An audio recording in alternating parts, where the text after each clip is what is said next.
sulā pelējums palielinājās un veidojās recekļu veidu nogulsnes. Tomātu sulā arī tika fiksēts pelējums, un kā arī vīnogu sulā. Darba pēdējā dienā tika novērotas ļoti lielas izmaiņas. Tomātu sulā bija vislielākās izmaiņas. Pelējums klāja 80% un veidojās sulas noslāņošanās. Ābolu sulā bija arī pelējums un recekļu veidu nogulsnes arī ļoti paplašinājās. Un kā arī vīnogu sulā bija novērojams pelējums. Kā arī tās visas sulas ļoti smirdēja pēdējā dienā. Mēs veicām arī pētījām tās sulas mikroskopā, lai pārliecinātos, vai tur veidojās kādi mikroorganismi. Un tā kā mēs neesam nekādi izcilie mikrobiologi, mums neizdevās identificēt tieši, kas tas ir, bet mūsuprāt rauga sēra bija savērojusies šajās sulās, kā arī kādas citas mazas būtnes, kuras mēs gluži īsti neapzinām.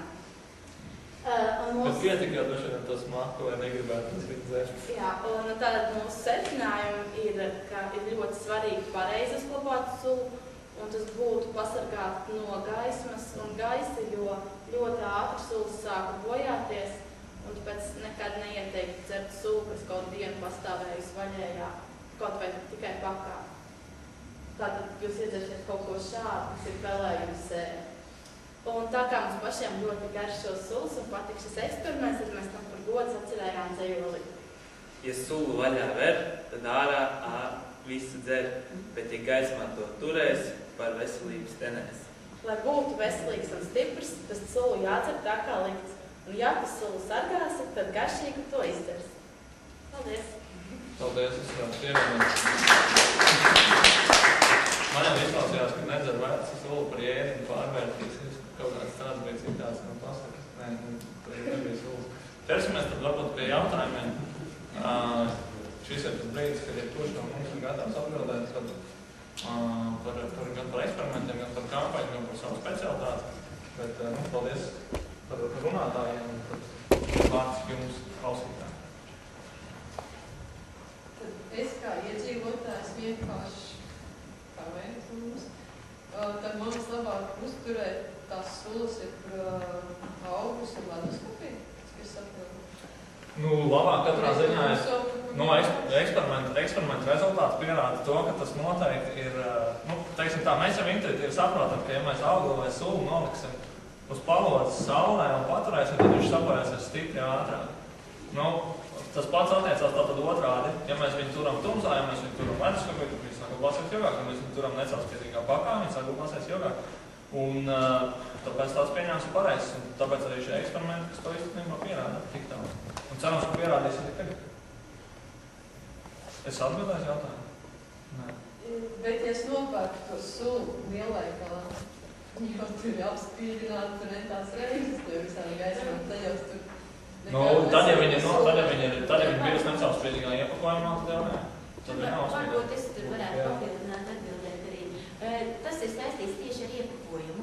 Jūs ziniet, ka tad sulas pārsvarā tiek iepakotas šādās tetra. Ir arī stikla pudeles, jā, bet, teiksim, tipiskākais, ko mēs visbiežāk varam iegādāties, ir tetra paka iepakojums. Un šis iepakojums ir tātad speciāls, kur var redzēt arī no iekšpuses, viņš ir klāts arī ar foliju. Līdz ar to viņš ir pasargāts no gaismas un arī tiek pasargāts no gaisa ietekmes, jo to nodrošina tātad šis speciālais iepakošanas veids, ko sauc par aseptisko iepakošanu. Tātad, kur sulu saražojot, tātad attiecīgajā rūpnīcā viņa tiek tātad pirms iepakošanas speciālā iekārtā strauji uzgarsēta, pēc tam tātad sterilos apstākļos esot, tātad viņa tiek atsasēta un iepakota turpat tātad šādā sterilā iepakojumā, kas tiek izveidotas uz vietas tajā iekārtā. Un arī tātad, teiksim, konkrēti, piemēram, šīs tās ieģerveida paciņas. Tur arī šis iepakošanas princips pat ir tāds, ka tātad šī sula tiek aiztaisīta zem līmeņa, līdz ar to viņās pat arī gaisa nav. Šajās ir lieta gaisa, bet arī, piemēram, šajās nav pat arī gaisa. Līdz ar to, tāda sula tiešām tai paciņā stāv tumsā, Un arī tātad bez jebkādas gaisa klātbūtnes, tātad, un arī viņi ir sterili, jo mikroorganismi tur nekādu vairāk ārpus nevar nonākt.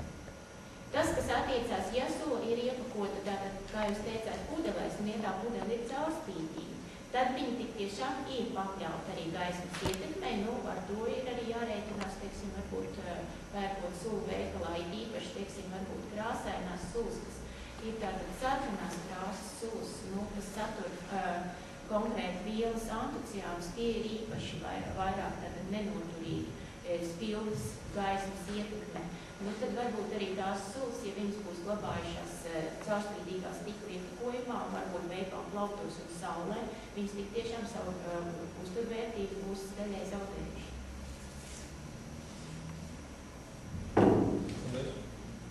Man politiskais. Taču tezapāršanas nevar saldināt to solas vaigas piestumu.